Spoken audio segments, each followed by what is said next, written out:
ನಮಸ್ತೆ ಫ್ರೆಂಡ್ಸ್, ನಾನು ನಿಮ್ಮ Lata. Welcome back to Lata Venkatesh Om kitchen. ಇವತ್ತು ನಮ್ಮ ಕಿಚನ್ನಲ್ಲಿ ಎಲ್ಲರೂ ಇಷ್ಟಪಡುವಂತಹ ಫಿಶ್ ಫ್ರೈನ ಮಾಡೋದು ಹೀಗೆ ಅಂತ ಸಿಂಪಲ್ ಪ್ರೊಸೆಸ್ನ ನಿಮ್ಮ ಹತ್ರ ಶೇರ್ ಮಾಡ್ಕೊತೀನಿ.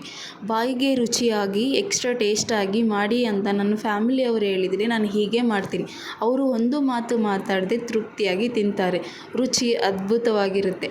ಹೊರಗಿನಿಂದ ಕ್ರಿಸ್ಪಿಯಾಗಿ ಒಳಗಡೆ ಸಾಫ್ಟಾಗಿ ತುಂಬ ಚೆನ್ನಾಗಿರುತ್ತೆ. ಈ ಫ್ರೈನ ಬಹಳ ಚೆನ್ನಾಗಿ ಮಾಡಬೇಕು ಅಂತ ನೀವು ಅಂದ್ಕೊಂಡ್ರೆ ಈ ಸ್ಟೈಲ್ನ ಟ್ರೈ ಮಾಡಿ. ಸಿಂಪಲ್ ಆ್ಯಂಡ್ ಟೇಸ್ಟಿಯಾಗಿರೋ ಫಿಶ್ ಫ್ರೈನ ಮಾಡೋದು ಹೇಗೆ ಅಂತ ಹೇಳ್ಕೊಡ್ತೀನಿ, ಬನ್ನಿ. ಮೊದಲು ನಾನು ಫಿಶ್ ಫ್ರೈ ಮಾಡೋಕ್ಕೆ 1 kg ಫಿಶ್ ತೊಗೊಂಡಿದ್ದೀನಿ. ಅದನ್ನು ಚೆನ್ನಾಗಿ ಕ್ಲೀನ್ ಮಾಡಿ ಇಟ್ಕೊಂಡಿದ್ದೀನಿ. ಯಾವ ಥರ ಕ್ಲೀನ್ ಮಾಡಿದ್ದೀನಿ ಅಂತಂದರೆ, ಬಿಸಿ ನೀರಲ್ಲಿ 1 ಟೇಬಲ್ ಸ್ಪೂನ್ ಆಗೋಷ್ಟು ಉಪ್ಪು, 1/2 ಟೇಬಲ್ ಸ್ಪೂನ್ ಆಗೋಷ್ಟು ಅರಿಶಿನ ಪುಡಿ ಹಾಕಿ ಚೆನ್ನಾಗಿ ವಾಶ್ ಮಾಡಿ ಇಟ್ಕೊಂಡಿದ್ದೀನಿ. ಆ ಥರ ವಾಶ್ ಮಾಡೋದ್ರಿಂದ ನೀಚು ಸ್ಮೆಲ್ಲೆಲ್ಲ ಹೋಗುತ್ತೆ, ಪರ್ಫೆಕ್ಟಾಗಿ ರೆಡಿ ಆಗುತ್ತೆ. ಈಗ ಮಸಾಲಾನ ರೆಡಿ ಮಾಡ್ಕೊಳ್ಳೋಣ ಬನ್ನಿ. ಒಂದು ಸಣ್ಣದಾಗಿರೋ ಮಿಕ್ಸಿ ಜಾರನ್ನ ತಗೊಳ್ಳಿ.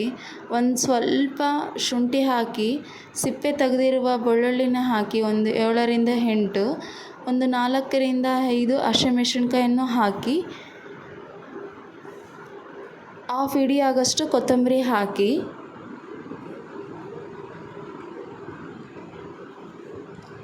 ಇದನ್ನು ಮಿಕ್ಸಿ ಮಾಡಿ ಇಟ್ಕೊಳ್ಳಿ. ನೋಡಿ, ನಾನು ಹೇಗೆ ಮಾಡಿ ಇಟ್ಕೊಂಡಿದ್ದೀನೋ ಅದೇ ಥರ ಮಾಡಿ ಇಟ್ಕೊಳ್ಳಿ. ಈಗ ಮಸಾಲ ರೆಡಿ ಮಾಡ್ಕೊಳ್ಳೋದಕ್ಕೆ ಒಂದು ಅಗಲವಾಗಿರೋ ಪಾತ್ರೆ ತಗೊಳ್ಳಿ. ಈ ಮಿಕ್ಸಿ ಮಾಡಿ ಇಟ್ಕೊಂಡಿದ್ದನ್ನು ಅದರೊಳಗೆ ಹಾಕಿ,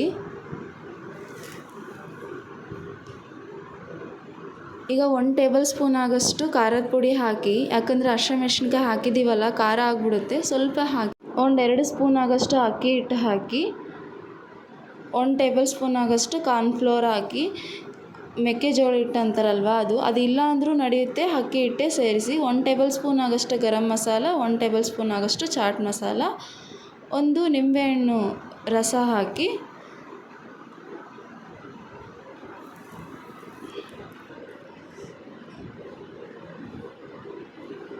ಇದನ್ನು ಚೆನ್ನಾಗಿ ಮಿಕ್ಸ್ ಮಾಡಿ ಇಟ್ಕೊಳ್ಳಿ. ಚೆನ್ನಾಗಿ ಮಿಕ್ಸ್ ಮಾಡಿ, ಒಂದು ಸ್ವಲ್ಪನೂ ನೀರು ಹಾಕಬೇಡಿ, ಗಟ್ಟಿಯಾಗೇ ಇರಲಿ ಮಸಾಲ.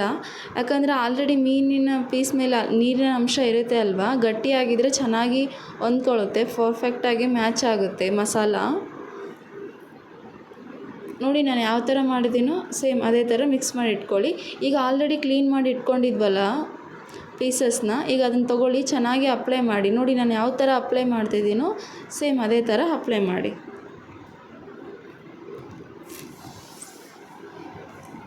ಚೆನ್ನಾಗಿ ಅಪ್ಲೈ ಮಾಡಿ.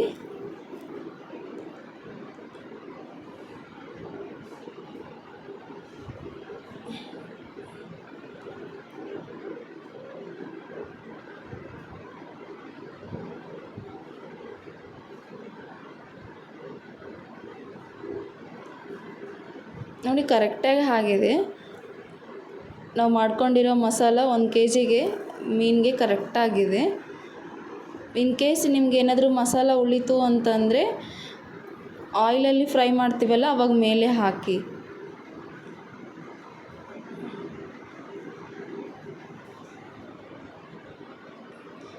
ಈಗ ನಿಮ್ಮ ಮನೇಲಿ ಡೀಪ್ ಫ್ರೀಜರ್ ಇದ್ದರೆ ಒಂದು 1/2 hour ಮ್ಯಾಗ್ನೇಟ್ ಮಾಡೋಕ್ಕೆ ಡೀಪ್ ಫ್ರೀಜಲ್ಲಿ ಇಟ್ಬಿಡಿ.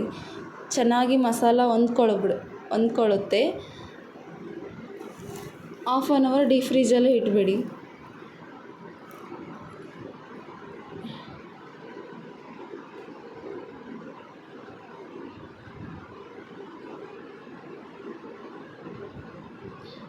ಇವಾಗ ಒಂದು ಪಾತ್ರೆ ತಗೊಳ್ಳಿ.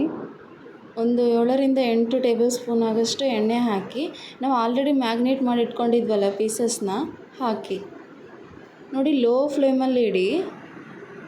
ಹೈ ಫ್ಲೇಮಲ್ಲಾದರೂ ಹೊತ್ತೋಗ್ಬಿಡುತ್ತೆ, ಹಾಗಾಗಿ ಲೋ ಫ್ಲೇಮಲ್ಲಿ ಚೆನ್ನಾಗಿ ಹುರ್ಕೊಳ್ಳಿ. ನೋಡಿ, ನಾನು ಯಾವ ಥರ ಹಾಕ್ತಿದ್ದೀನೋ ಆ ಥರ ದೂರ ಹಾಕಿ, ಯಾಕಂದರೆ ಚೆನ್ನಾಗಿ ಕುದಿಯುತ್ತದು. ನೋಡಿ, ದೂರ ಹಾಕಿ.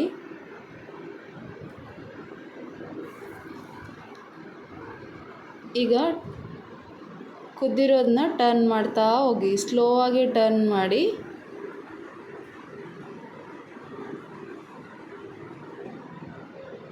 ನೋಡಿ, ಲೋ ಫ್ಲೇಮಲ್ಲಿ ಚೆನ್ನಾಗಿ ಹುರ್ಕೊಳ್ಳಿ.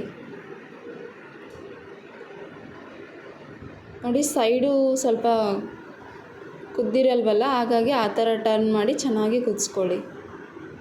ನೋಡಿ ನಾನು ಯಾವ ಥರ ಕುದಿಸ್ತಿದ್ದೀನೋ ಸೇಮ್ ಅದೇ ಥರ ಕುದಿಸಿ. ಲೋ ಫ್ಲೇಮಲ್ಲಿ ಕುದಿಸಿ. ಹೈ ಫ್ಲೇಮಲ್ಲಿ ಕುದಿಸಿದ್ರೆ ಹೊತ್ತೋಗುತ್ತೆ ಅಂತ ಆಲ್ರೆಡಿ ಹೇಳಿದ್ನಲ್ಲ, ಸೇಮ್ ಅದೇ ಥರ ಆಗಿಬಿಡುತ್ತೆ. ನೋಡಿ ನಾನು ಯಾವ ಥರ ಕುದಿಸ್ತಿದ್ದೀನೋ ಸೇಮ್ ಅದೇ ಥರ ಕುದಿಸಿ. ನೋಡಿ ಕುದ್ದಿರೋದನ್ನ ಒಂದೊಂದನೇ ಸೈಡಿಗೆ ತಗೊಂಬಿಡಿ.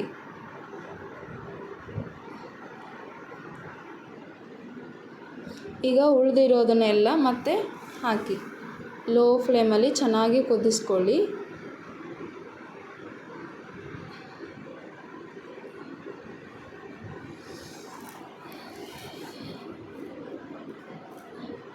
ಕುದ್ದಿರೋದನ್ನ ಒಂದೊಂದೇ ಟರ್ನ್ ಮಾಡ್ತಾ ಹೋಗಿ,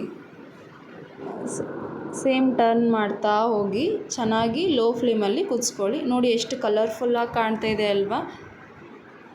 ನೋಡಿ ಚೆನ್ನಾಗಿ ಕುದ್ದಿದೆ, ಚೆನ್ನಾಗಿ ಕಲರ್ಫುಲ್ಲಾಗಿ ಕಾಣ್ತಾ ಇದೆ. ನೀವು ಒಂದು ಸಲ ನಿಮ್ಮ ಮನೆಯಲ್ಲಿ ಟ್ರೈ ಮಾಡಿ ಫ್ರೆಂಡ್ಸ್, ಹೇಗಿದೆ ಅಂತ ನನಗೆ ಕಮೆಂಟ್ ಬಾಕ್ಸಲ್ಲಿ ತಿಳಿಸ್ಕೊಡಿ. ನೋಡಿ ಚೆನ್ನಾಗಿ ಕುದ್ದಿದೆ.